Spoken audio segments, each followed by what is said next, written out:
Morning conference కి చేరువచ్చినటువంటి దైవజనులు, పరిచారకులు, పరిశుద్ధులందరికీ కూడా యేసు ప్రభు యొక్క పరిశుద్ధమైనటువంటి నామంలో నా యొక్క హృదయపూర్వకమైనటువంటి వందనాలు తెలియజేస్తున్నాను.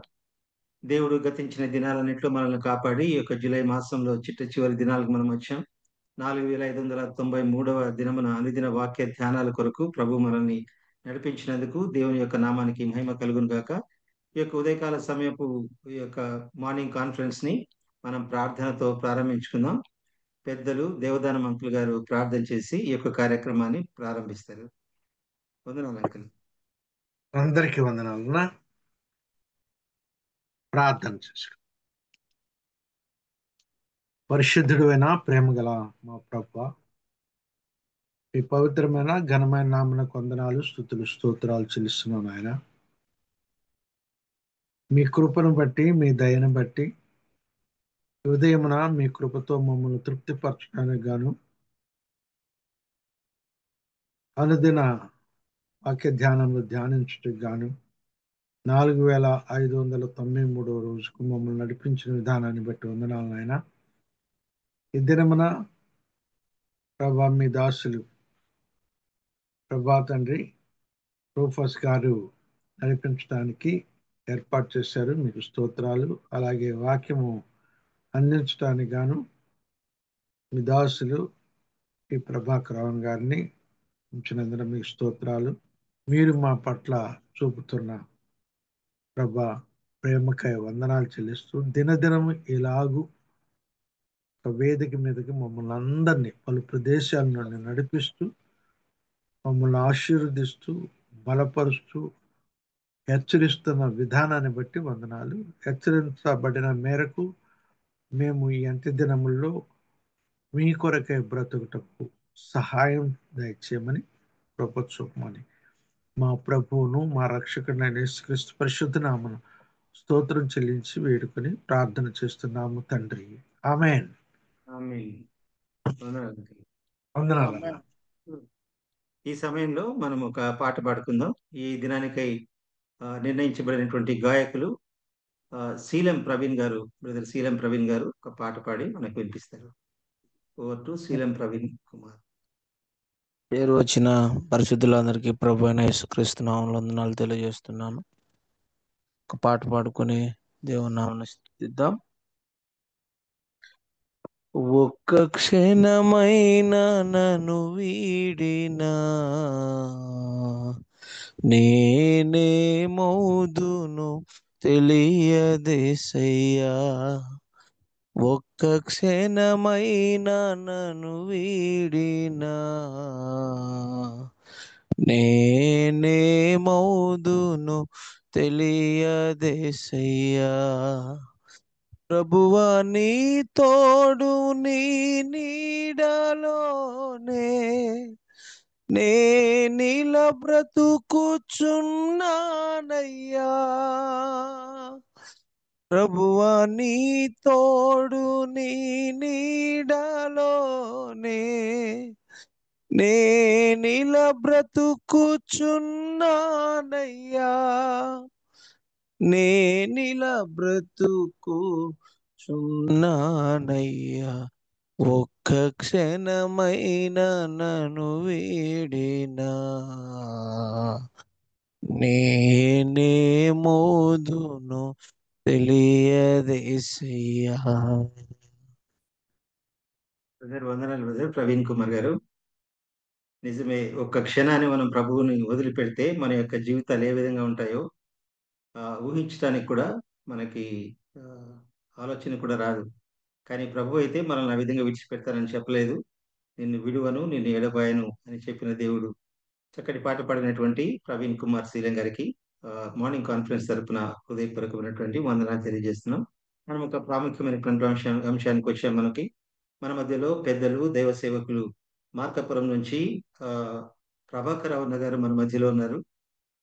పోయిన వారంలో సోమవారం అలాగే మంగళవారం కూడా సంఘము అనేటువంటి అంశాన్ని గురించి ధ్యానిస్తూ వస్తున్నాం. సంఘము అది ప్రభువుది. సంఘము అంటే ఎక్లీషియా అనగా మనము లోకంలో నుంచి ప్రత్యేకించబడి సువార్త ద్వారా రక్షింపబడినటువంటి వారి యొక్క సమూహము అనేటువంటి విషయాల్ని మనం గమనించినాం. పాతాళ లోకపు ద్వారాలు, సంఘం ఎదుట నిలవబడినటువంటి అంశాలు, సోమవారం దినాన్ని మనం ధ్యానించాం. అలాగే మంగళవారం దినంలో కూడా సంఘాన్ని ప్రభు దేనికి పోల్చాడు, ఆయన యొక్క శరీరానికి పోల్చాడు, కన్యకగా పోల్చాడు అనేటువంటి అనేక అంశాలని మనం దైవజనులు బోధిస్తుండగా మనం విన్నాం. అది మన హృదయాల్లో భద్రపరుచుకున్నాం. ఈ యొక్క ఉదయకాల సమయంలో కూడా అదే సంఘం గురించి దైవజనులు బోధిస్తుండగా మనం శ్రద్ధతో విందాం. కాబట్టి ఈ యొక్క వాక్యం కొరకై ఒకరు ప్రార్థన చేయాలని నేను అడుగుతున్నాను. జనార్దన్ అన్న గారు వనపర్తి నుంచి. అన్న జనార్దన్ అన్న, ఒక్కసారి వాక్యం కోసమై దైవ సేవకుల నిమిత్తమై ప్రార్థన చేయండి అన్న. వందనాలన్నా. వందనాలు. పరిశుద్ధుడవైన మా పరలోకపు తండ్రి, శివం గలన దేవ, రక్షణకర్త మోక్షకుడుకు తండ్రి స్తోత్రములు. ఉన్నతమైన శక్తి కలిగిన నాను బట్టి శుతిస్తూ ఉన్నాము. అనంతుడా, శ్రేష్ఠుడా, మానమాత్రులను మమ్మను ప్రేమించి కనకరించి రక్షించారు. నా పుణ్య స్తోత్రములు. నిన్ను గణపరచడానికి సహాయం చేయ వందనాలు. వాక్యం కొరకై మీ దాసుడు ప్రభాకరవును దీవించి కనకరించి ఆశ్రయించి బలపరచుము. సంఘమిశ్రమై ఆలోచన చేస్తుండగా మేలుకరమైన దీవెనకరంగా చేయండి. దాసుని బలపరిచి కార్యక్రమం అంతటా తోడుగా నడిపించమని పరిశుద్ధుడైన యేసుక్రీస్తు నామమున ప్రార్థించి వేడుకుంటున్నాం తండ్రి. ఆమీన్. వందనాలు. కాబట్టి ఈ యొక్క ప్రాముఖ్యమైన సమయానికి మనం వచ్చాం. ఈ యొక్క సమయాన్ని పెద్దలు దైవజనులు ప్రభాకర్ రవణ గారికి ఈ యొక్క సమయాన్ని చెప్తున్నాం. అన్న వందనాలు. You can continue. అందరికీ వందనాలండి.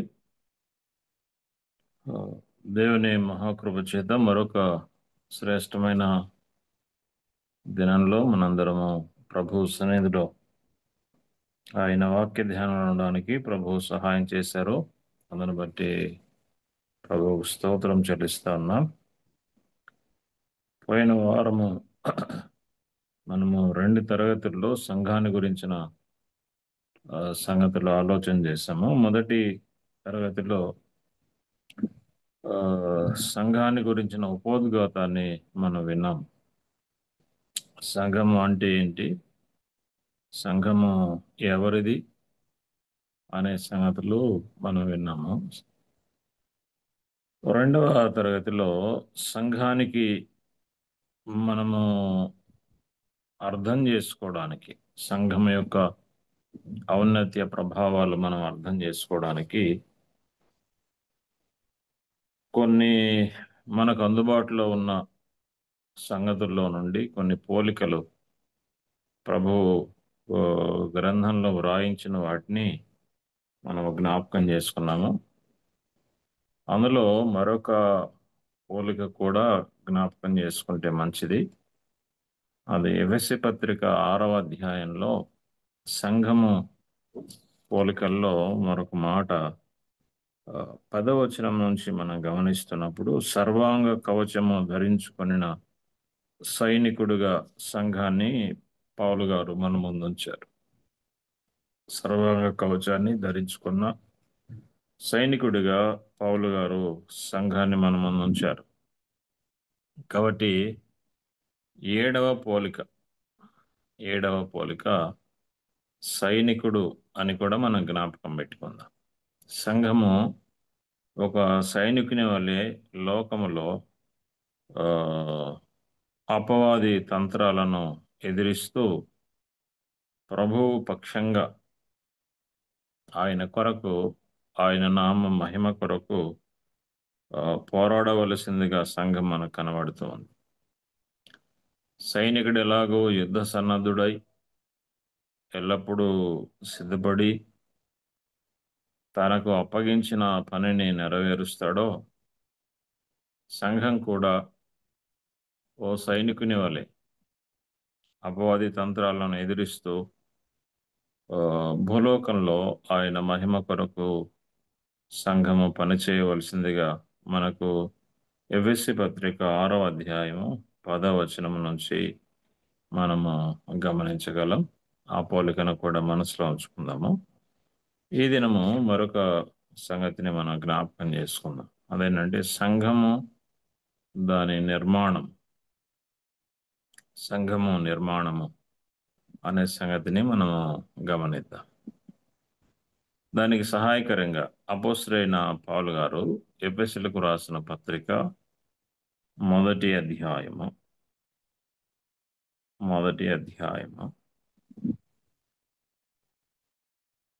4వ వచనం నుంచి నేను చదువుతాను, గమనించండి.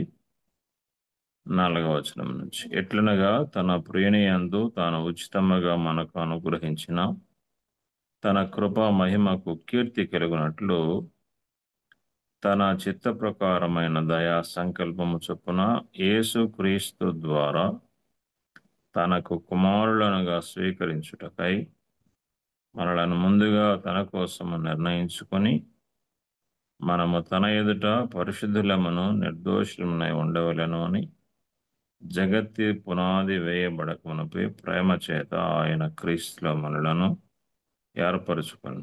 దేవుని కృపా మహదైశ్వర్యమును బట్టి ఆ ప్రియుని యందు ఆయన రక్తము వలన మనకు విమోచనం, అనగా మన అపరాధములకు క్షమాపణ మనకు కలిగి ఉన్నది. వచనము 22, 23 చాదం. మరియు సమస్తమును ఆయన పాదముల క్రింద ఉంచి సమస్తము పైని ఆయనను సంఘమునకు శిరస్సుగా నియమించెను. ఆ సంఘము ఆయన శరీరము, సమస్తమును పూర్తిగా నింపుచున్నవాని సంపూర్ణత అయి ఉన్నది. ప్రియులారా, ప్రభువారు మన కొరకై మాటలు దీవించునుగాక. మనం చదువుకున్న ఈ లేఖన భాగాల్లో మనం గమనిస్తున్నప్పుడు ఎఫెసీ పత్రిక మొదటి అధ్యాయము, 2వ అధ్యాయం, ఈ 2 అధ్యాయాల్లో సంఘ నిర్మాణాన్ని గురించి మనము విశేషంగా చదువుతాం.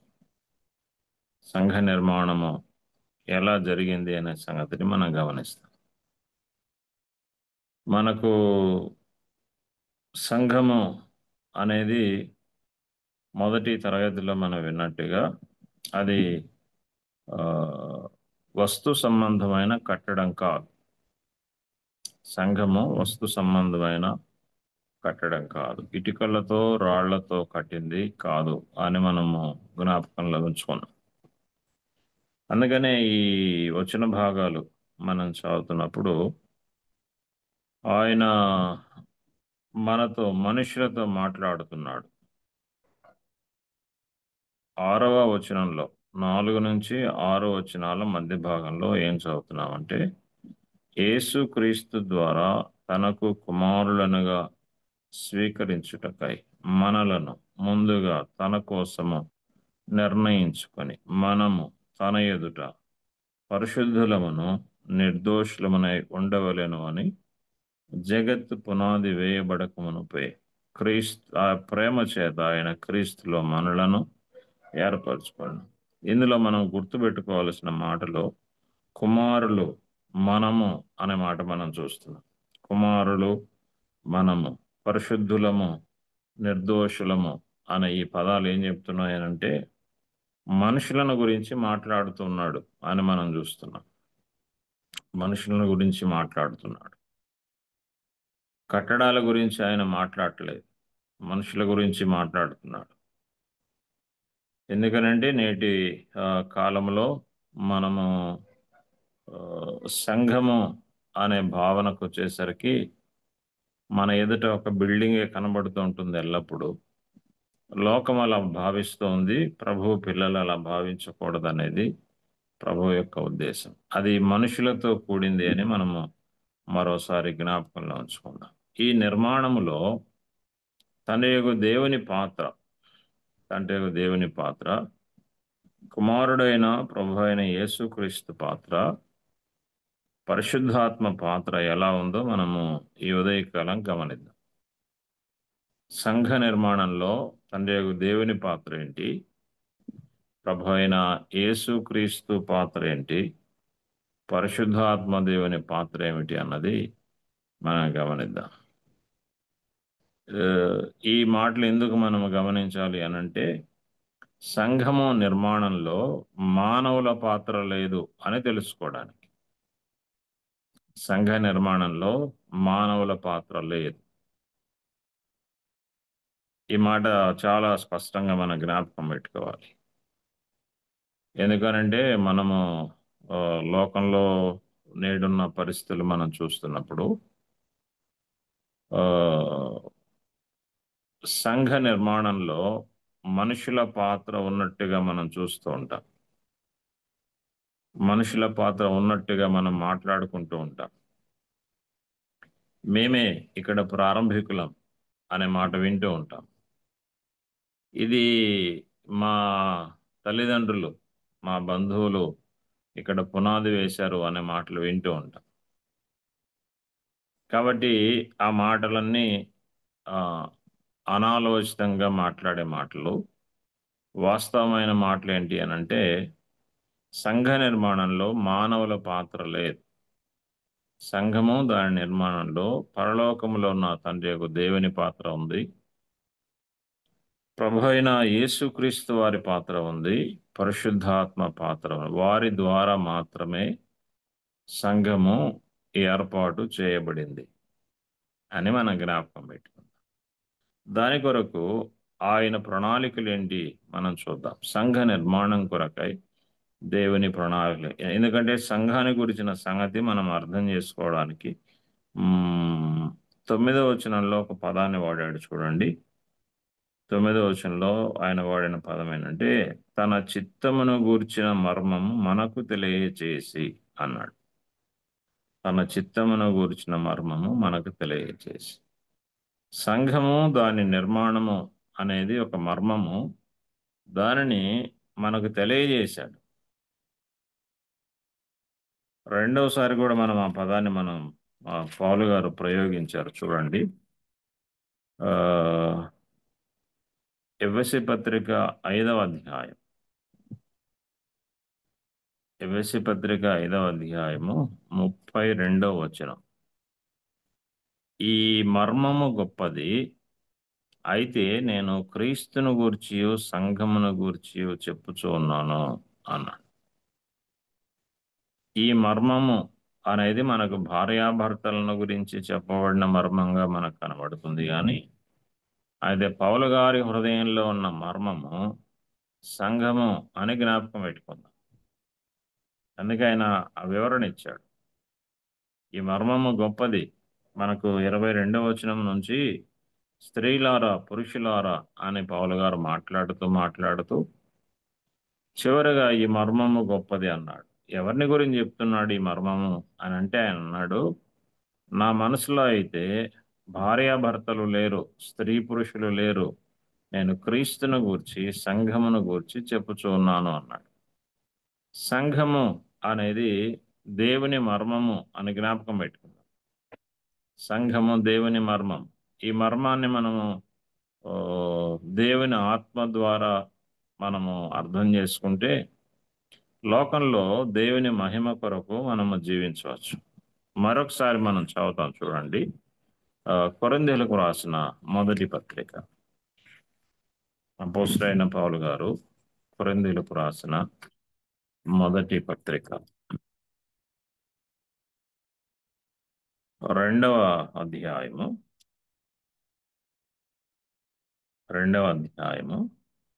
7వ వచనం నుంచి నేను చదువుతున్నాను చూడండి. దేవుని జ్ఞానము మర్మమైనట్టుగా బోధించుచున్నాము, ఈ జ్ఞానము మరుగయుండెను. జగదుత్పత్తికి ముందుగానే అముకబట్టుకుందాం మనం. జగదుత్పత్తికి ముందుగానే దీనిని దేవుడు తన మహిమ నిమిత్తము నియమించాను. అది లోకాధికారులలో ఎవరికిని తెలియదు. అది వారికి తెలిసి ఉండిన ఎడల మహిమా స్వరూపియగు ప్రభువును సిలువ వేయకపోయి పొందురు. ఇందును గూర్చి దేవుడు తన్ను ప్రేమించు వారి కొరకు ఏవి సిద్ధపరిచెనో అవి కంటికి కనబడలేదు, చెవికి వినబడలేదు, మనుష్య హృదయమునకు గోచరము కాలేదు అని వ్రాయబడి ఉన్నది. మనకైతే దేవుడు వాటిని తన ఆత్మ వలన బయలుపరిచి ఉన్నాడు. ఆ ఆత్మ అన్నిటినీ, తర్వాత ముక్క పట్టుకుందాము, దేవుని మర్మములను కూడా పరిశోధించుచు ఉన్నాడు అన్నాడు. ఈ మాటలు మనం చదువుతున్నప్పుడు అపోస్తలుడైన పౌలు గారు దేవుని జ్ఞానము దేవుని జ్ఞానము మర్మమైనట్టుగా బోధిస్తున్నాము. ఈ జ్ఞానము మరుగై ఉన్నది. జగదుత్పత్తికి ముందుగానే దేవుడు దీనిని తన మహిమ నిమిత్తము నియమించను. ఎఫెసీ పత్రిక 1వ అధ్యాయంలో జగత్తి పునాది వేయబడక మునుపే ప్రేమతో క్రీస్తులో మనలను ఏర్పరచుకొనెను అన్నాడు.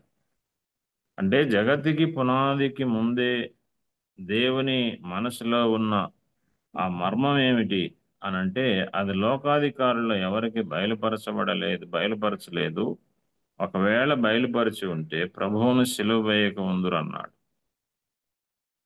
ఆ మర్మము సంఘము ఆయన సిలువ వేయబడ్డం ద్వారా ఏర్పరచబడింది. దాన్నే మనము చదువుతున్నాము. అపోస్తల కార్యముల గ్రంథము 20వ అధ్యాయంలో మనం చదువుతున్న మాట ఏంటంటే ఆ దేవుడు స్వరక్తమిచ్చి సంపాదించిన తన సంఘం. అంటే అనాది కాలములోనే ఆయన మర్మముగా మరుగుపరిచింది యుక్త కాలముల యందు ఆత్మ ద్వారా బయలుపరుస్తున్నాడు. ఆ మర్మం ఏమిటి అనంటే దేవుడు జగత్తుకి పునాది వేయబడక మునుపే ప్రేమ చేత క్రీస్తులో మనులను ఏర్పరచుకున్నాడు. ఇది మర్మము అనే మాట జ్ఞాపకం పెడదాం. ఆ మర్మాన్ని దేవుడు తన ఆత్మ ద్వారా మనకు బయలుపరిచాడు. అదేమిటి అనంటే సంఘాన్ని గురించిన ఆలోచన, సంఘ నిర్మాణం గురించిన ఆలోచన జగత్తు పునాదికి ముందుగానే ఉన్నది. ఆయన మనసులో ఉన్న ఆలోచన ఆ మర్మమును ఆయన యుక్త కాలములయందు మనకు ప్రత్యక్షపరుస్తున్నాడు.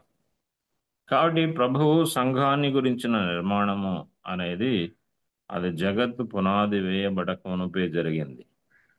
అది భూలోకంలో మనకు అక్కడక్కడ మనకు స్థానిక సంఘాలు కనబడుతూ ఉన్న భూమి మీద అంతటా ఉన్న సంఘాన్ని గురించిన ఆలోచన ప్రభువు మనసులో నుండే పుట్టింది అని మనం జ్ఞాపకం పెడతాం. అది కేవలము ఆయన ఆలోచన మాత్రమే, అది ఆయన ప్రణాళిక మాత్రమే.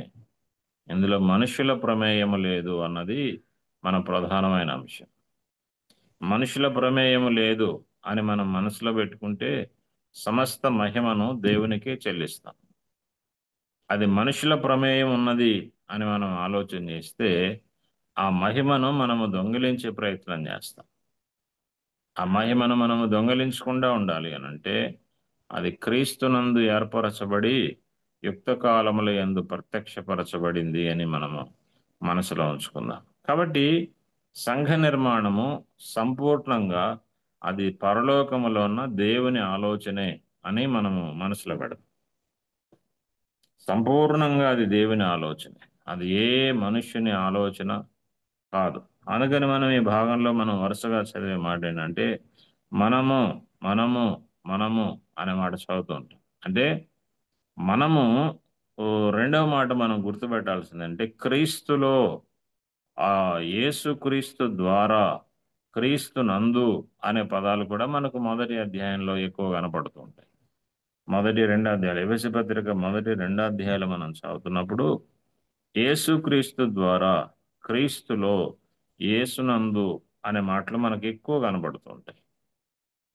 దాని అర్థం ఏంటంటే అది క్రీస్తు ద్వారా జరిగింది, క్రీస్తు ద్వారా జరిగింది, క్రీస్తులో, క్రీస్తు నందు జరిగింది. అది మనుషుల ద్వారా జరిగింది కాదు, అది మనుషుల ద్వారా జరిగింది కాదు. చూడండి,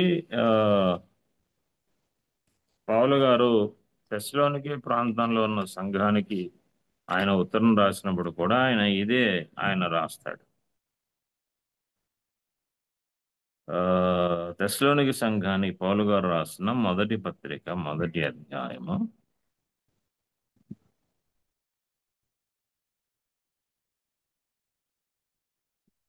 4వ వచనం చూడండి.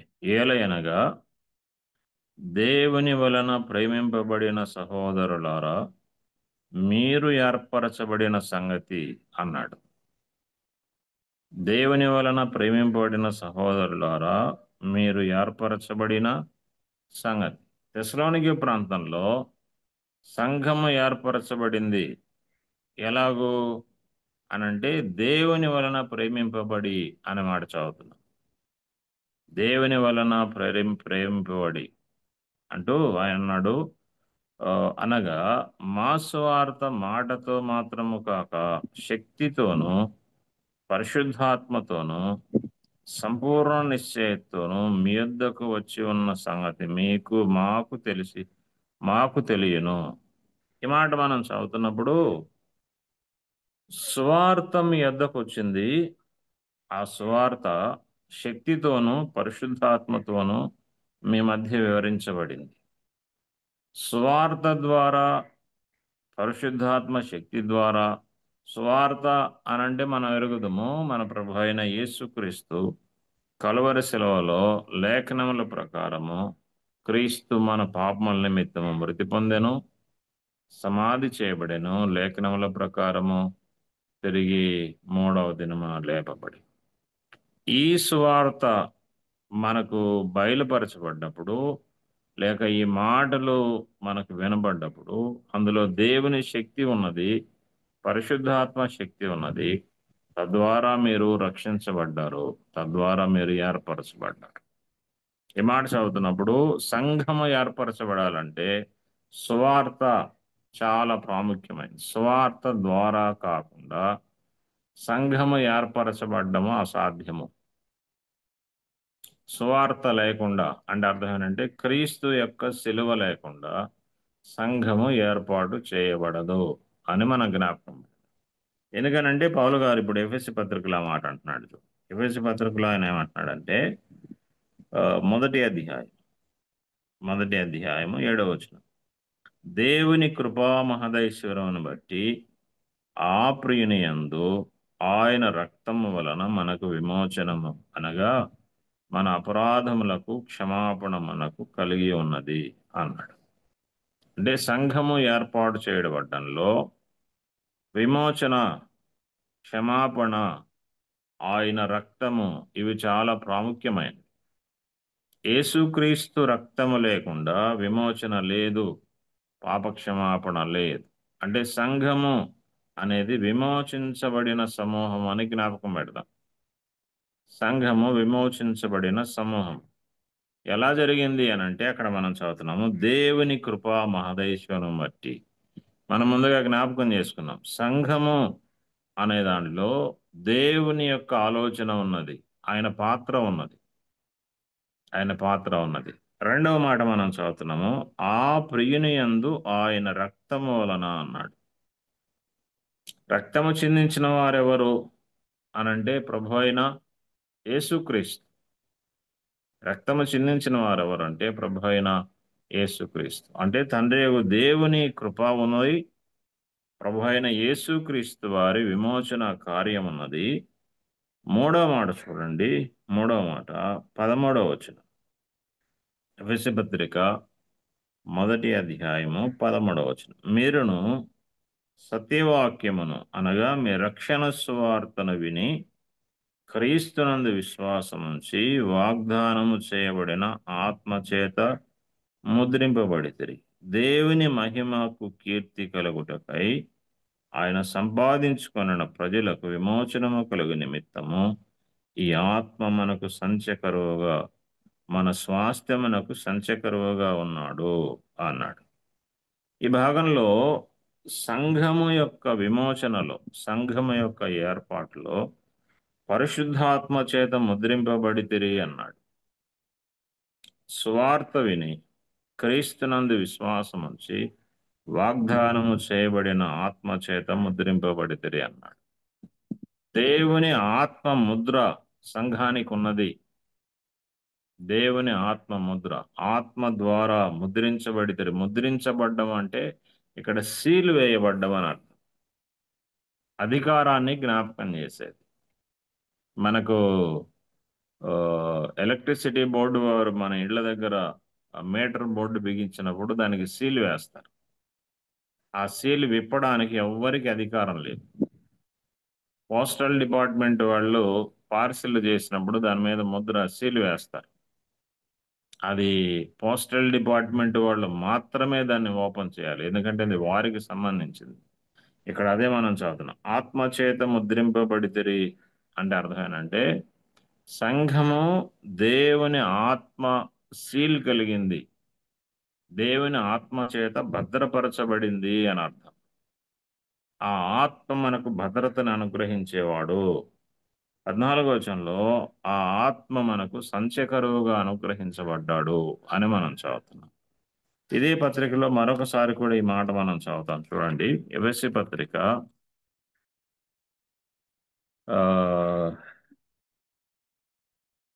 4వ అధ్యాయము 30వ వచనం. 4వ అధ్యాయము 30వ వచనం. దేవుని పరిశుద్ధాత్మను దుఃఖపరచకుడి, విమోచన దినము వరకు ఆయన యందు మీరు ముద్రింపబడి ఉన్నారు అన్నాడు. దేవుని పరిశుద్ధాత్మను దుఃఖపరచకుడి, విమోచన దినం వరకు ఆయన యందు మీరు ముద్రింపబడి ఉన్నారు. ఈ మాట మనకి ఏం చెప్తుంది అనంటే, సంఘము పరిశుద్ధాత్మతో భద్రం చేయబడి ఆయన ద్వారా నడిపించబడుతుంది. ఎప్పటి వరకు అనంటే విమోచన దినం వరకు అని మనం చదువుతాం. విమోచన దినము వరకు సంఘము దేవుని ఆత్మచేత భద్రపరచబడి నడిపించబడేది. ఈ మాటలు మనం ఎందుకు మనసులో పెట్టుకోవాలంటే, పెంతెకోస్తు గలిబిలి బోధ నుండి తప్పించబడాలంటే ఈ మాటలు మనకు చాలా అవసరం. ఎందుకంటే వారు దేవుని ఆత్మ యొక్క ఆలోచన సరిగా లేని కారణం చేత వారు దేవుని ఆత్మ అప్పుడప్పుడు మనతో సహవాసం చేస్తూ ఉంటాడని చెప్తూ ఉంటారు వాళ్ళు. అది కాదు. దేవుడు తన సంఘానికి తన ఆత్మ ద్వారా సంఘము ముద్రించబడింది. సంఘము ఆత్మ చేత నడిపించబడుతూ ఉంది. సంఘమునకు దేవుని ఆత్మకు ఉన్న అనుబంధము, సంబంధము విమోచనా దినం వరకు ఉంటుంది అని మనము ఈ లేఖన భాగాల్లో మనం చదువుతున్నాం. ఈ లేఖన భాగాలు మనకి ఏమని జ్ఞాపకం చేస్తున్నాయంటే, దేవుడు జగత్తి పునాది వేయబడక మునుపు ఆయన ప్రణాళిక కలిగి ఉన్నాడు సంఘాన్ని భూమి మీద ఏర్పాటు చేయడానికి. నంబర్ 1. నంబర్ 2, దేవుని ప్రణాళికను ఆయన కుమారుడైన ప్రభు అయిన యేసుక్రీస్తు శరీరధారిగా వచ్చి రక్తము చిందించి విమోచన కలిగించి, ఆ విమోచన కార్యము ద్వారా, విమోచన అంటే అర్థం ఏంటంటే ఒకని అధికారము నుండి బయటికి తేవడం. విమోచించబడ్డము అంటే అర్థం ఏంటంటే ఒకని అధికారము నుండి బయటికి తేవడం. అదే మనకు 2వ అధ్యాయంలో చెప్తాడు. చూడండి, 2వ అధ్యాయంలో మనం ఎవరి అధికారంలో ఉన్నాము అనంటే, అవిధేయులైన వారిని ఇప్పుడు ప్రేరేపించు శక్తికి అధిపతిని అనుసరించి ఈ ప్రపంచ ధర్మము చొప్పున మునుపు నడుచుకుంటిరి అన్నాడు. మునుపు మనము ఒకని అధికారములో ఉన్నాం. మునుపు ఒకని స్వాధీనంలో ఉండి వాని ప్రకారమును మనం నడుచుకుంటూ ఉన్నాం. అతడు అవిధేయులైన వారికి వారిని ప్రేరేపించేవాడు అన్నాడు. అందు మాత్రం కాకుండా ఇంకో మాట కూడా మనం చదువుతాం. చూడండి,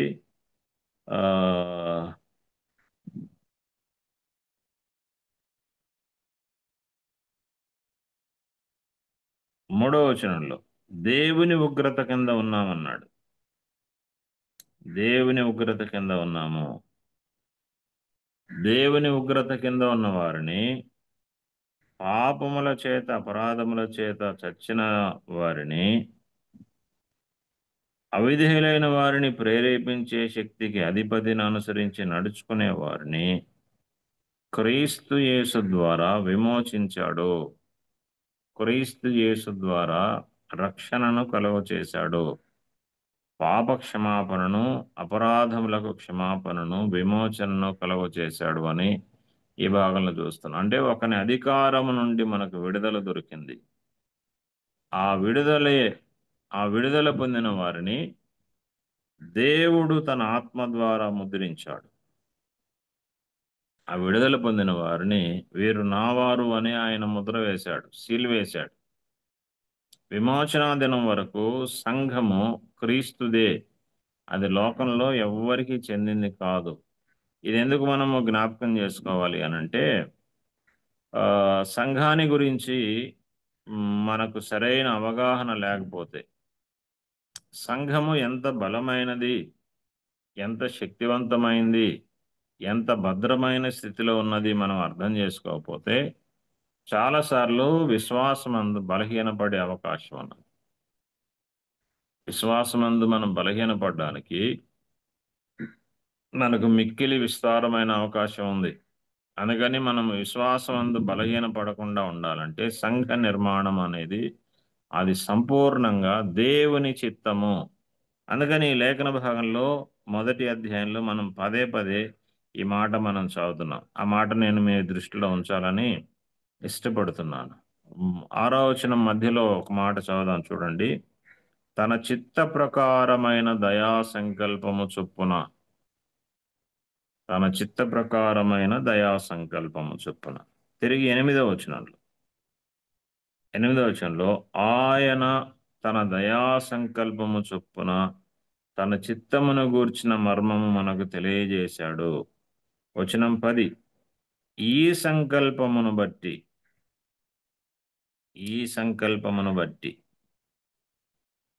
12వ వచనంలో తన చిత్త ప్రకారమైన సంకల్పమును బట్టి, తన చిత్త ప్రకారమైన సంకల్పమును బట్టి 12వ వచనం ఆఖరిలో ఆయన తన చిత్తానుసారముగా చేసిన నిర్ణయము చొప్పున సమస్త కార్యములను జరిగించుచూ ఉన్నాడు. ఈ మాటలన్నీ మనకేమని జ్ఞాపకం చేస్తున్నాయంటే సంఘమును గూర్చిన సంపూర్ణమైన చిత్తము దేవునిదేను. సంఘమును గూర్చిన సంపూర్ణమైన చిత్తము దేవునిదేను. అది ఆయన ఆలోచన ప్రకారమే జరిగింది, ఆయన సంకల్పం ప్రకారమే జరిగింది. ఇది ఆయన దయాపూర్వక సంకల్పం అనే గొప్ప మాట మనం చదువుతున్నాం. తన చిత్త ప్రకారమైన దయా సంకల్పం. ప్రియమైన వారులారా, అంటే సంఘము దేవుని దయాపూర్వక సంకల్పము అనే మాట మనకి ఏమని జ్ఞాపకం చేస్తుందంటే మానవుడు దేవునితో సహవాసం చేయడానికి ఏర్పరచబడిన దారి అని జ్ఞాపకం పెట్టుకుందాం. మానవుడు దేవునితో సహవాసం చేయడానికి ఏర్పరచబడిన దారి ఆయన సంకల్పం. ఆయన సంకల్పం లేకపోతే మనము దేవునితో సంబంధము సహవాసము లేనివారుగా ఉండేవారు. ఇప్పుడైతే ఈ లేఖన భాగాలన్నీ మనకి ఏమని జ్ఞాపకం చేస్తున్నాయంటే సంఘము అనే ఆయన శరీరము ఆయనతో సంబంధాన్ని అనుబంధాన్ని కలిగి ఉంది, ఆయన ముద్రను కలిగి ఉంది అనే మాట చదువుతున్నాం. ఆయన ముద్రను కలిగి ఉన్నది. దేవుడు తన ముద్రను వేశాడు, తన సీల్ వేశాడు. ఇది మనకు ఎంత భద్రతను అనుగ్రహిస్తూ ఉందో మనం ఇక్కడ జ్ఞాపకం పెట్టుకోవాల్సిన మాట. మనము భద్రమైన స్థితిలో ఉన్నాము, మనము దేవుని ఆలోచనలో ఉన్నాము, మనము ఆయన విమోచన కార్యములో ఉన్నాము. కనుక ప్రియమైన వారులారా, సంఘము ఏర్పరచబడ్డంలో, సంఘ నిర్మాణంలో దేవుని చిత్తమే గాని, దేవుని ఆలోచనే గాని మనుషుల ఆలోచన లేశమాత్రమైనా లేదు. మనుషుల ఆలోచన లేశమాత్రమైనా లేదు. ఎక్కడ భూమి మీద ఒక స్థలములో స్థానిక సంఘం ఏర్పరచబడింది అనంటే ఒకటి సార్వత్రిక సంఘము దేవుని ఏర్పాటే, స్థానిక సంఘము కూడా దేవుని ఏర్పాటే. ఈ ముక్కను మనం మర్చిపోకూడదు. సంఘము మనకు 2 రకాలుగా ప్రత్యక్షపరచబడుతుంది. ఒకటి సార్వత్రికంగా ఉన్న సంఘము, దాని ప్రతిరూపంగా స్థానికంగా సంఘం ఉంటుంది. అందుకని మనం ఇక్కడ చదువుకున్న ఎఫెసీలకు రాసిన పత్రిక, ఇది ఎఫెసీలో ఉన్న సంఘము అని మనం చూస్తున్నాం. కొరింథీలో ఉన్న సంఘము, గలతీ ప్రాంతంలో ఉన్న సంఘము, కర్ణాటకలో ఉన్న సంఘము, హుబ్లీలో ఉన్న సంఘము, మార్కాపురంలో ఉన్న సంఘము, అనంతపూర్లో ఉన్న సంఘము. ఎక్కడ సంఘము అనే పదం వినపడ్డా అది ఆయన సంకల్పము, దేవుని సంకల్పము. నంబర్ 1, తండ్రి యొక్క దేవుడు ఆయన సంకల్పించాడు. ఎప్పుడు సంకల్పించాడు అంటే జగత్తి పునాది వేయబడకొనుపై సంకల్పించాడు. కొరింథీ పత్రికలో కూడా మనం చదువుకున్నాము, జగదుత్పత్తికి ముందుగానే అన్నాడు. జగదుత్పత్తికి ముందుగానే. రెండో మాట మనం ఏం చదువుతున్నామంటే, సంఘ ఏర్పాటు దేవుని చిత్తము కాగా దానిని నెరవేర్చిన వాడు ప్రభు అయిన యేసుక్రీస్తు. అందుకనే సంఘము, మనము దాని ముందు మాటలు మనం గమనించినట్టుగా, సంఘము లోకములో నుండి వేరు చేయబడింది, విమోచించబడింది, ప్రత్యేకించబడింది. విమోచన కార్యము చేసిన వారెవరు అనంటే ప్రభు అయిన యేసుక్రీస్తు. అందుకనే మనం చదువుతున్నాం 7వ వచనంలో, ఆ ప్రియుని యందు ఆయన రక్తము వలన అన్నాడు. ఆ ప్రియుని యందు ఆయన రక్తము వలన. 6వ వచనంలో మనం ఏం చదువుతున్నామంటే, ఆ తన ప్రియుని యందు అన్నాడు. తన ప్రియుని యందు 6వ వచనం మధ్యలో చదువుతున్నాం, యేసుక్రీస్తు ద్వారా తనకు కుమారులనుగా స్వీకరించుటకై అన్నాడు. యేసుక్రీస్తు ద్వారా తనకు కుమారులనుగా స్వీకరించుటకై. 10వ వచనంలో క్రీస్తునందు ఏకముగా సమకూర్చవలెను అని. సమకూర్చిన వాడు క్రీస్తు ప్రభువారు. సమకూర్చినవాడు క్రీస్తు ప్రభువారు. 13వ వచనంలో మీరును సత్యవాక్యమును అనగా మీ రక్షణ సువార్తను విని, తర్వాత మాట మనసులో పెడదాము, క్రీస్తునందు విశ్వాసముంచి. క్రీస్తునందు విశ్వాసముంచి. ఈ లేఖన భాగాలన్నీ మనకి ఏమని జ్ఞాపకం చేస్తున్నాయనంటే, సంఘము నిర్మించబడ్డంలో ప్రభు అయిన యేసుక్రీస్తు చాలా ప్రాముఖ్యమే. తండ్రి అయిన దేవుని ప్రణాళికను నెరవేర్చిన వాడు ప్రభు అయిన యేసుక్రీస్తు అని మనం చదువుతాం. తండ్రి యొక్క దేవుని ప్రణాళికను ప్రభు అయిన యేసుక్రీస్తు ఆయన నెరవేర్చాడు. ఎలాగూ అనంటే, ఆయన సిలువలో తన రక్తమును చిందించడం ద్వారా, సిలువలో తన ప్రాణమును అర్పించడం ద్వారా. ఇది ఎప్పుడు బయలుపరచబడింది అనంటే 8వ వచనంలో చదువుతున్నాం, కాలము సంపూర్ణమైనప్పుడు జరగవలసిన ఏర్పాటును బట్టి ఆయన తన దయా సంకల్పము చొప్పున దీన్ని ఏర్పాటు చేశాడు. ప్రియులారా, ఈ మాటలు మనం చదువుతున్నప్పుడు, జగత్తి పునాది వేయబడకమునుపే క్రీస్తు ఉన్నాడు. ఇది మనం ఎందుకు చెప్పుకోవాలి అనంటే, చాలామంది క్రీస్తు ప్రభువారు ఆయన 2000 సంవత్సరాలకు ముందటి వాడు, అంతకుముందు ఆయన లేడు అనేది చాలామంది భావన. మనం కూడా ఎరుగుదము, క్రీస్తు ప్రభువారు ఆయన పునాదిలోనే ఉన్నాడు, జగత్తుకి పునాది వేయబడక మునిపే ఉన్నాడు. ఎందుకంటే ఆయన నిత్యత్వంలో ఉన్నవాడు. ఆయన ఉనికి మనం గుర్తించాలి. ఆయన ఉనికి మనం గుర్తించాలి. అంటే తండ్రి దేవుని ప్రణాళికలో ప్రభు అయిన యేసుక్రీస్తు యొక్క సంకల్పములో సంఘము ఏర్పరచబడింది. ఆయన శరీరధారిగా మన మధ్యకు కాలము సంపూర్ణమైనప్పుడు కనబడ్డా, క్రీస్తు ప్రభువారు ఆయన కాలమునకు అతీతుడు అని మన జ్ఞాపకం పెట్టడం. అందుకనే క్రీస్తుని గురించి పౌలు గారు ఆయన సంఘాన్ని గురించిన మాటను ప్రస్తావించేటప్పుడు అపోస్తల కార్యముల గ్రంథంలో 20వ అధ్యాయంలో ఆయన ప్రస్తావించిన మాట ఏంటంటే, దేవుడు స్వరక్తమిచ్చి సంపాదించిన తన సంఘము అన్నాడు. దేవుడు స్వరక్తమిచ్చి సంపాదించిన తన సంఘము. ఈ మాట ఎందుకు వాడాడు పౌలు గారు అనంటే, రక్తమును చిందించిన వాడు దేవుడే.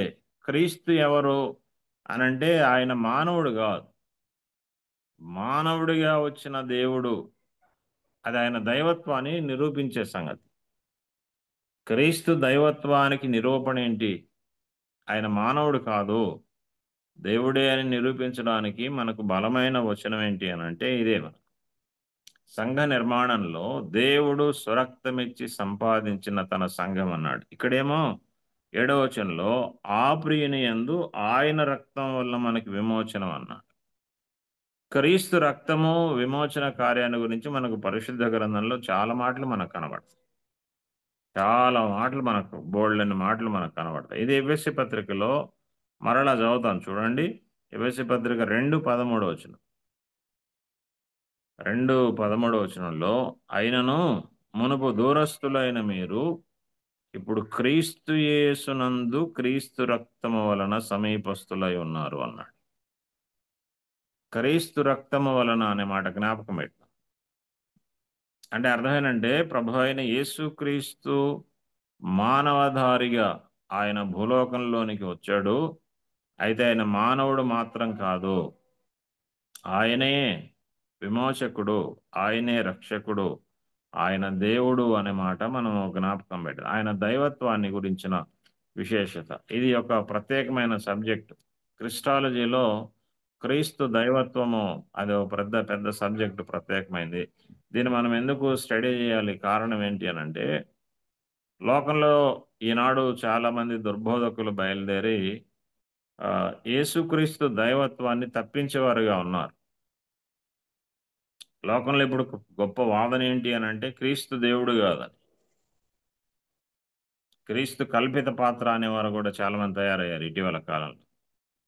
అలాంటి వారి విషయమై మనం లేఖన సత్యాలు ఎరిగి, క్రీస్తు మానవుడు కాదు, అందుకే ఆయన జన్మము మనలాంటి జన్మము కాదు, ఆయన యూనిక్ బర్త్ కలిగిన వాడుగా మనకు కనబడుతున్నాడు. ఆయన జన్మము ప్రత్యేకమైంది, అలాంటి జన్మము ఎక్కడ మనకు కనబడదు. ఎందుకంటే అది ఆయన యొక్క ప్రత్యేకమైన శక్తిని మనకు చూపించేది, ఆయన ప్రత్యేకమైన శక్తిని చూపించేది. కాబట్టి ప్రియమైన వాళ్ళారా, సంఘ ఏర్పాటులో జగత్ పునాదికి ముందే క్రీస్తు ఉన్నాడు. కాలము సంపూర్ణమైనప్పుడు ఆయన దానిని శిలువ ద్వారా ప్రత్యక్షపరచాడు. యేసుక్రీస్తు యొక్క శిలువ బలియాగం విమోచనములో సంఘము భూలోకంలో ఉద్భవించబడింది. మూడో మాట మనం ఏం చదువుకుంటున్నాం అంటే, సంఘము నిర్మించబడ్డంలో, సంఘ నిర్మాణంలో పరిశుద్ధాత్మ పాత్ర మనం చూస్తున్నాం. సంఘ నిర్మాణంలో పరిశుద్ధాత్మ పాత్ర మనం ఎరుగుదము. అపోస్తల కార్యముల గ్రంథము 2వ అధ్యాయంలో దేవుడు వాగ్దానం చేసిన తన ఆత్మను భూమి మీదకి పంపించినప్పుడు, పేతురు చేసిన మొదటి సువర్తమానము ద్వారా, పేతురు అందించిన మొదటి సువర్తమానం ద్వారా 3,000 మంది రక్షించబడ్డారు. అప్పుడు పేతురు దేవుని మాటలు పండించాడు. ఎలాగూ అనంటే, ఆయన దేవుని ఆత్మచేత నింపబడి, దేవుని ఆత్మచేత నడిపించబడి ఆయన సువార్తను అందించినట్టుగా మనం 2వ అధ్యాయంలో మనం ఎరుగుతాం. వారు చూస్తున్న వారు క్రొత్త మద్యము తాగి వీళ్ళు మత్తులై ఉన్నారని వారు అనుకుంటూ ఉండగా, పేతురు ఆ 11 మందితో కూడా లేచి ఆయన మాట్లాడాడు. పరిశుద్ధాత్మ వారిని శక్తితో నింపగా వారు మాట్లాడారు. మొట్టమొదటిసారిగా సంఘము సహవాసము మనకు అపోస్తల కార్య గ్రంథం 2వ అధ్యాయంలో మనకు కనబడుతూ ఉన్న ఆ పరిశుద్ధాత్మ కార్యము అది జగత్తుకి పునాది వేయబడక మునుపే ఉన్నది. కాబట్టి ప్రియమైన వారులారా, మనము ఈ మాట మనసులో ఉంచుతాము. సంఘ నిర్మాణంలో తండ్రి యొక్క దేవుని పాత్ర ఆయన సంకల్పించాడు. రెండవది, ప్రభు అయిన యేసుక్రీస్తు దాన్ని నెరవేర్చాడు. మూడవది, పరిశుద్ధాత్మ దానిని కొనసాగిస్తూ ఉన్నాడు. అది మన ఎఫెసీ పత్రికలో చదువు. విమోచన దినం వరకు పరిశుద్ధాత్మ చేత మీరు ముద్రింపబడితిరి అంటే, విమోచనా దినం వరకు పరిశుద్ధాత్మ సంఘమును నడిపిస్తూ ఉంటాడు. సంఘము ఆత్మ చేత నడిపించబడేది అని మనము ఈ లేఖన భాగాలు అనుసరించి మనం జ్ఞాపకం చేసుకుంటాం. మరొక మాట మనం ఇక్కడ గమనిస్తాం. సంఘ నిర్మాణంలో దేవుని పాత్ర, ప్రభు అయిన యేసుక్రీస్తు పాత్ర మనం చదువుతున్నప్పుడు, 2 ఎఫెసీ పత్రిక 1వ అధ్యాయంలో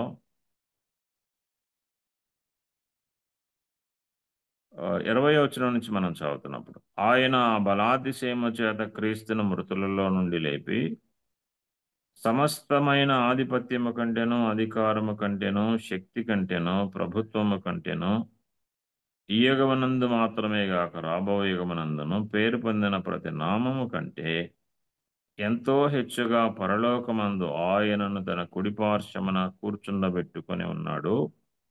మరియు సమస్తమును ఆయన పాదముల క్రింద ఉంచి సమస్తము పైని ఆయనను సంఘమునకు శిరస్సుగా నియమించి ఉన్నాడు. ఆ సంఘము ఆయన శరీరము సమస్తమును పూర్తిగా నింపుచున్న వాని సంపూర్ణత అయి ఉన్నది. ఈ లేఖన భాగాలు ఏం చెప్తున్నాయి అనంటే సంఘము బలహీనమైంది కాదు అని చెప్తున్నాయి. సంఘము బలహీనమైంది కాదు, సంఘము చాలా శక్తివంతమైంది. ఎందుకు అనంటే సంఘమునకు శిరస్సై ఉన్నవాడు శక్తిమంతుడు అని మనం చదువుతున్నాం. సంఘమునకు శిరస్సు ఉన్నవాడు శక్తివంతుడు, సంఘమునకు శిరస్సు ఉన్నవాడు బలవంతుడు, సంఘమునకు శిరస్సు ఉన్నవాడు అక్కడ ఒక పదాన్ని వాడాడు చూడండి, ఆయన ఆ బలాతిశయమును బట్టి అన్నాడు. ఏ బలాతిశయము?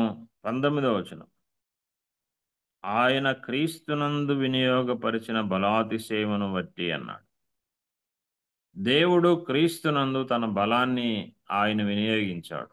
ఏంటి ఆ బలము అనంటే మృతిని జయించి లేవడం, పునరుద్ధానుడై లేవడం. భూలోకంలో అత్యంత బలమైంది ఏదైనా ఉంది అనంటే అది మరణమే. అందుకే పౌలు గారు హెబ్రీ పత్రిక 2వ అధ్యాయం అన్నాడు, జీవితకాలమంతయు మరణ భయము చేత దాస్యమునకు లోబడి ఉన్నారు అన్నాడు. జీవితకాలమంతా మరణ భయము చేత దాస్యమునకు లోబడి ఉన్న వారిని ఆ బలము నుండి విడిపించడానికి క్రీస్తునందు వినియోగపరిచిన బలం ఏమిటి అనంటే మరణమును జయించి తిరిగి లేవడం. అంటే సంఘమునకు శిరస్సై ఉన్న క్రీస్తు అత్యంత బలమైన, ఎవరూ జయించలేని మరణమును ఆయన జయించాడు. ఆయన ఇప్పుడు సంఘమునకు శిరస్సు. ఈ రెండు మనకేం చెప్తున్నాయంటే సంఘము బలహీనమైంది కాదు. మనము ఆలోచనలో ఉన్నట్టుగా సంఖ్యాబలాన్ని బట్టి కానీ ఆర్థిక బలాన్ని బట్టి కానీ భూలోకంలో మనుషులు ఇది బలమైన సంఘము అని అంటూ ఉంటారు. సంఖ్య ఎక్కువ ఉన్నా, ఆర్థిక వనరులు ఎక్కువ ఉన్నా, పెద్ద పెద్ద బిల్డింగులు ఆస్తిపాస్తులున్నా సంఘము బలమైంది అని అనుకుంటూ ఉంటారు. కాదు, దాంతో సంబంధమే లేకుండా సంఘము బలమైంది. ఎందుకు అనంటే క్రీస్తును బట్టి బలమైంది, క్రీస్తును బట్టి శక్తివంతమైంది. అందుకే మనం ముందుగా జ్ఞాపకం చేసుకున్నాం, సంఘము ఎదుట పాతాళలోక ద్వారములు నిలవనేరవు. కారణం ఏంటంటే పాతాళలోక ద్వారములను జయించిన వాడు, త్రెంచివేసిన వాడు, తుత్తునీలు చేసిన వాడు మన ప్రభు అయిన యేసుక్రీస్తు. ప్రకటన గ్రంథం 1వ అధ్యాయంలో అన్నట్టుగా పాతాళలోక ద్వారములు కలిగిన, ద్వారపు తాళపు చెవులు కలిగిన వాడు. అంటే పాతాళలోకము కూడా ఆయన స్వాధీనమే. కాబట్టి క్రీస్తు ప్రభువు ఎంత శక్తివంతుడో, ఆయన ఎంత ప్రభావం కలిగిన వాడో, ఆయన ఎంత శ్రేష్టమైన వాడో, సంఘము అదే శక్తి, అదే గొప్పతనం కలిగింది. ఎందుకంటే శిరస్సును బట్టి శరీరానికి విలువ. శిరస్సు అయిన క్రీస్తు శ్రేష్టమైన వాడు, సంఘము కూడా శ్రేష్టమైనది. అందుకనే 23వ వచనంలో మనం ఏం చదువుతున్నామంటే ఆ సంఘము ఆయన శరీరము సమస్తమును పూర్తిగా నింపుచున్నవా అని సంపూర్ణత అయి ఉన్నది అన్నాడు.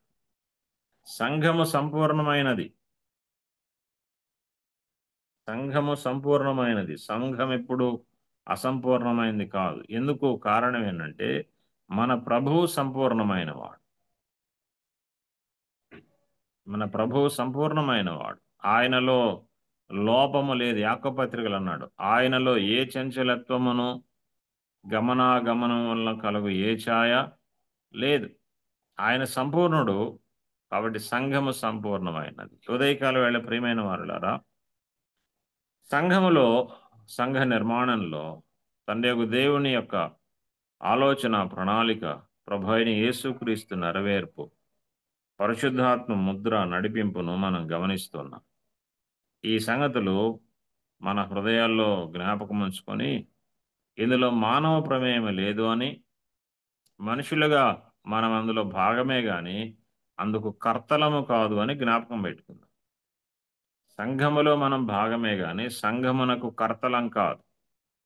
కర్త ప్రభువు, కర్త తండ్రియగు దేవుడు, కర్త పరిశుద్ధాత్మ దేవుడు అని మనము జ్ఞాపకం పెట్టుకుందాం. ఈ మాటలు మన హృదయాల్లో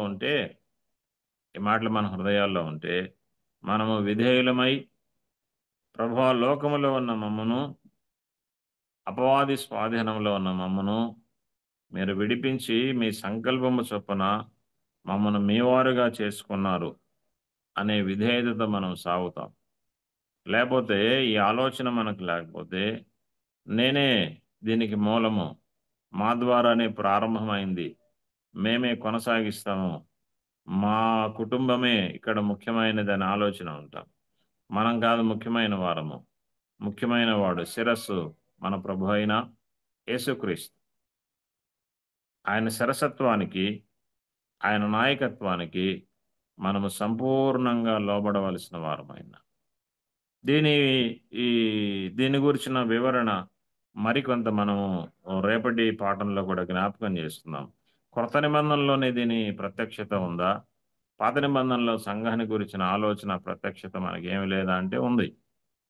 అందుకే మనం చదువుకున్నాం కదా, జగత్తుకి పునాది వేయబడక మునుపే. ఈ మాట మనకు పాత క్రొత్త నిబంధన గ్రంథాలన్నిటిలో సంఘాన్ని గురించిన దేవుని ఆలోచనలు ఉన్నాయి. వాటిని మనము రేపటి దినాన గమనిద్దాం. ప్రభువు మనకు తన కృపను అనుగ్రహించునుగాక. ప్రార్థన చేసుకుందాం. మహిమగల తండ్రి, మీకు స్తోత్రాలు. ఈ ఉదయకాలం మా ముందుంచిన తలంపులకై మిమ్మల్ని స్తుతిస్తున్నాం. మేము కాదు, మహిమకు మీరే అర్హులు. మా ఆలోచన కాదు, మా బలము కాదు, మా శక్తి కాదు. మీ ఆలోచన, మీ బలము, మీ శక్తి, మీ ప్రణాళికలే భూమి మీద సంఘము నాయన స్థాపించబడ్డానికి, నాయన నడిపించబడ్డానికి కారకులు మీరే. మేము కేవలము మీ సంకల్పములో పిలువబడ్డాము, మీ దయాపూర్వక సంకల్పములో భాగమయ్యాము.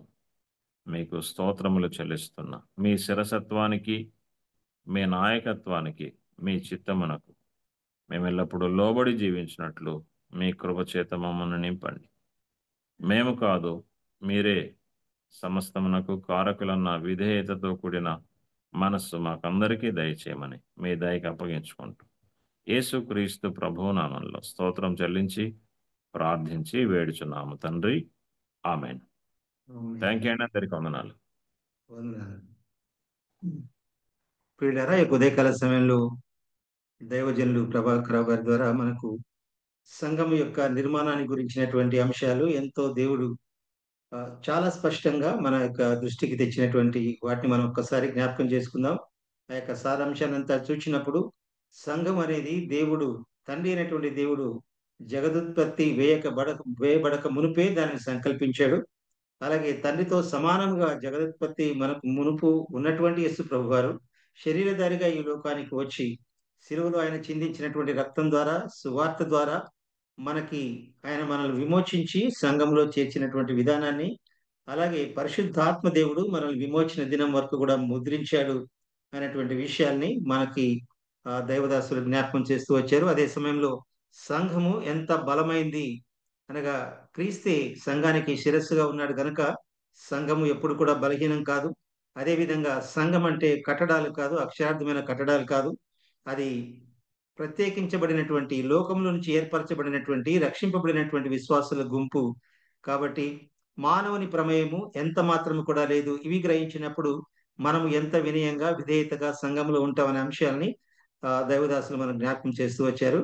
దీనిని బట్టి దైవదాసులకి ఈ మార్నింగ్ కాన్ఫరెన్స్ ద్వారా హృదయపూర్వకమైనటువంటి వందనాలు తెలియజేస్తున్నాను. మనం ముగింపుకు వచ్చాము. గుత్తి నుంచి జాన్ డేవిడ్ గారు ముగింపు ప్రార్థన చేయాలని ఆశపడుతున్నాను. జాన్ డేవిడ్ గారు, గుత్తి.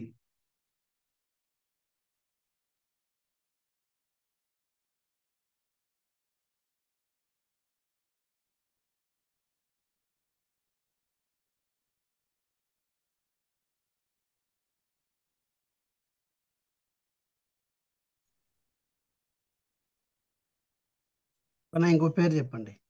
సరే,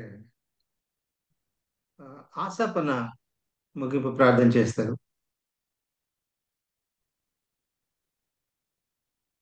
అన్నా వందనాలు. వందనాలు.